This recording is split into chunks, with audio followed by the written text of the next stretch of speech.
नमस्कार, स्वागत आपका। मैं हूं आपके साथ मनुरा सक्सेना। क्या सच में प्रदर्शनकारियों को सजाए मौत नहीं देगा ईरान?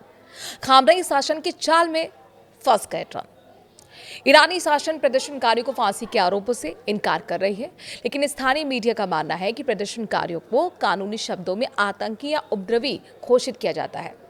आरोप बदलते ही सजा भी बदल जाती है और कई मामलों में सजाए मौत का रास्ता खुल जाता है।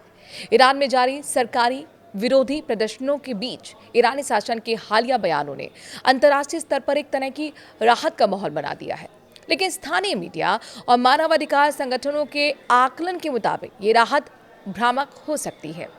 ईरान के एक स्थानीय मीडिया संस्था की माने तो प्रदर्शनकारियों के खिलाफ कार्रवाई का तरीका बदल गया है, न कि सख्ती खत्म हो गई है।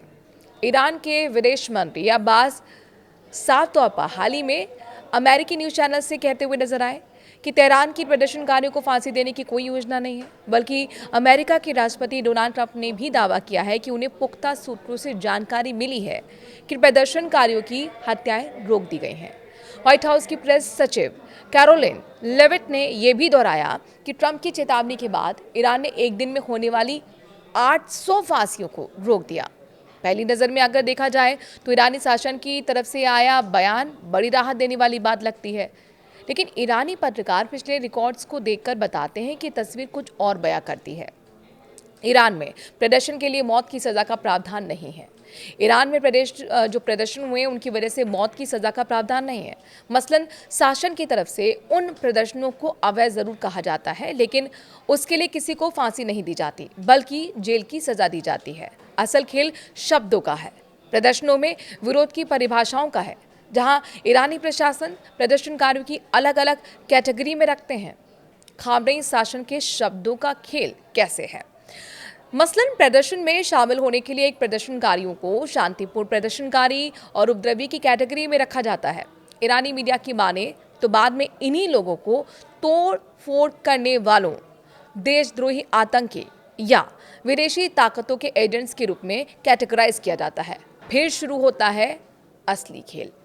अब जब एक प्रदर्शनकारी को प्रदर्शनकारी की कैटेगरी से हटाकर अपराधी की कैटेगरी में शामिल किया जाता है, तब उन पर गंभीर धाराएं लगाई जाती हैं या कई बार मौत की सजा के प्रावधान वाली धाराएं भी लगाई जाती हैं।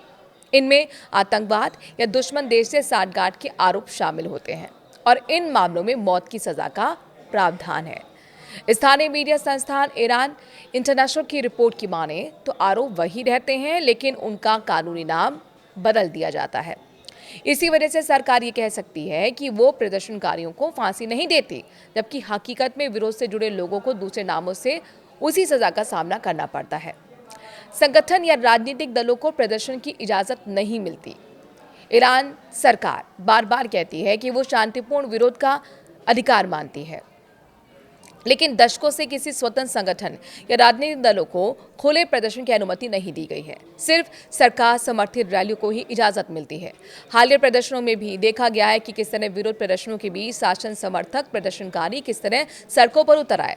स्थानीय पत्रकार कहते हैं कि असली खतरा ये नहीं है कि ईरान प्रदर्शन करने पर सीधे फांसी देगा, बल्कि ये है कि प्रदर्शन करने वालों की पहचान बदलकर उन्हें ऐसे अपराधों में फंसाया जाएगा जिनकी सजा मौत है।